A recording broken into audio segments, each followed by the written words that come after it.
Hi hello नमस्कार मंडळी, मी प्रीती बोलते. स्वागत करते माझ्या आजच्या नवीन एका ब्लॉगमध्ये. तर आज आहे मैत्री दिवस आणि दीपामावस्या. तर सर्वांना मैत्री दिनाच्या आणि दीपामावस्याच्या हार्दिक शुभेच्छा. तर चला तर मग आता मी कशी दीपामावस्या साजरी करते तेही तुम्हाला दाखवते.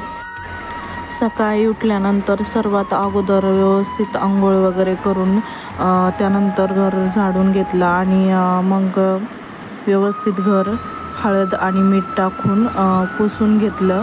कारण हळद आणि मीठ टाकून कोणत्याही अमावस्याच्या दिवशी घर पुसलं तर आपल्या घरातली नकारात्मकता दूर होते. त्यामुळे हे नक्कीच करून बघा.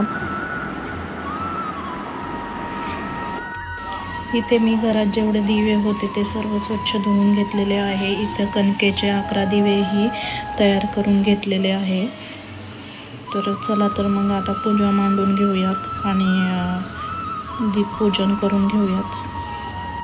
हे सर्व दिव्यांमध्ये तूप टाकून घेतलेलं आहे. इकडं सर्व दिव्यांमध्ये तेलही टाकून घेतलेलं आहे. वाती बनवून झालेले आहे आणि हे हळदीचं लेपन घेतलेलं आहे. हे आपल्याला उंबरठ्यावर लावून घ्यायचं आहे.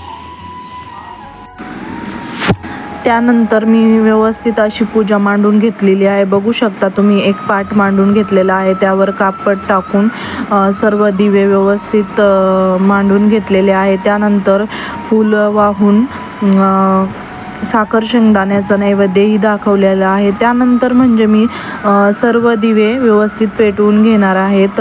जो देवासमोरचा आहे तो देवासमोर ठेवून दिला. त्यानंतर समई आणि जे काही 2 पितळी दिवे होते ते पाटावर मांडलेले ते सर्व व्यवस्थित पेटवून घेणार आहे. त्यानंतर जे 11 कणकेचे दिवे बनवले तेही व्यवस्थित पेटवून घेणार. त्यानंतर म्हणजे जे कणकेचे दिवे घेतलेले आहे त्यानेच मी बाकी सर्व दिव्यांना ओवाळून घेणार आहे.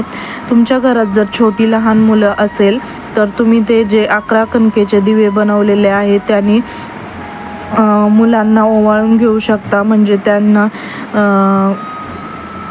त्यांच्यावरची जे काही संकटे असेल ती दूर होतात असं म्हटलं जातं. त्यामुळे तुम्ही नक्कीच जे तुपाचे 11 दिवे बनवलेले त्यांनी लहान मुलांना ओवाळून घेऊ शकता.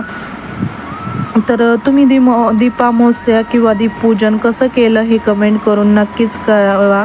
तुम्हाला माझ्या चॅनलवरचे कोणते कंटेंट बघायला आवडतात, कोणते नाही हेही कमेंट करून सांगा. म्हणजे मलाही कळेल की तुम्हाला माझ्या चॅनलवरचे कोणते कंटेंट आवडतात ते.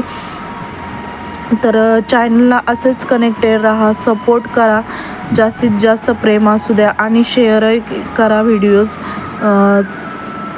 चॅनलला सबस्क्राईब केले नसेल तर लवकरात लवकर जाऊन चॅनलला सबस्क्राईब करा. भेटूया नेक्स्ट ब्लॉगमध्ये नवीन एका व्हिडिओसोबत. तोपर्यंत बाय बाय. व्हिडिओ शेवटपर्यंत पाहिल्याबद्दल सर्वांचे मनापासून आभार. तर चला मग आता मी हळदी कुंकू वाहून घेते. त्याला व्यवस्थित आरती ओवाळून घेणार आहे.